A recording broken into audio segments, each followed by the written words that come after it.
Le mandat de relayeur, en fait, c'est d'essayer de créer un dialogue, de créer un échange entre la société civile sur les liens entre culture et développement durable.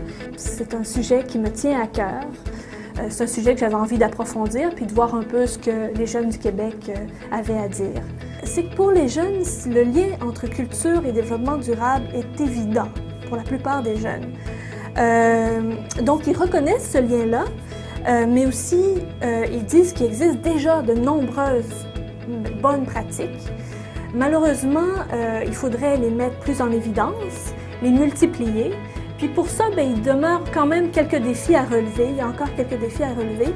Par exemple, il faudrait régionaliser l'offre culturelle et il faudrait la rendre plus abordable, accessible.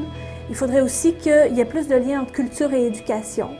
Favoriser, par exemple, les liens entre le milieu artistique et le milieu des affaires. Accorder des subventions à des exemples concrets de pratiques, de bonnes pratiques culturelles qui intègrent culture et développement durable.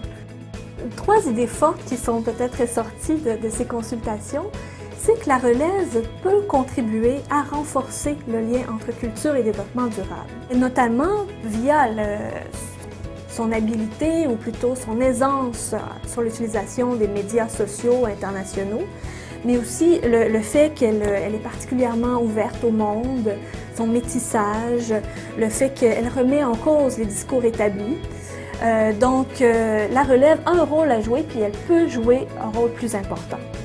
Ensuite, l'autre idée forte qui est ressortie, c'est que ce qui est très concret, en fait, comme idée, c'est que pour mettre en valeur les bonnes pratiques qui existent déjà, ce qu'on pourrait faire, c'est créer un lieu permanent. Donc, dans ce lieu virtuel, on pourrait mettre en valeur les bonnes pratiques et puis aussi favoriser une prise de conscience citoyenne. La troisième idée forte, c'est l'importance de renforcer le lien entre culture et éducation. Ça serait intéressant de développer des programmes d'éducation qui permettraient de sensibiliser les jeunes, même très jeunes, à l'art contemporain et de favoriser la rencontre entre l'artiste et donc l'étudiant. Donc, je ne peux pas être avec vous aujourd'hui parce que je fais du développement durable, je prépare la relève du Québec.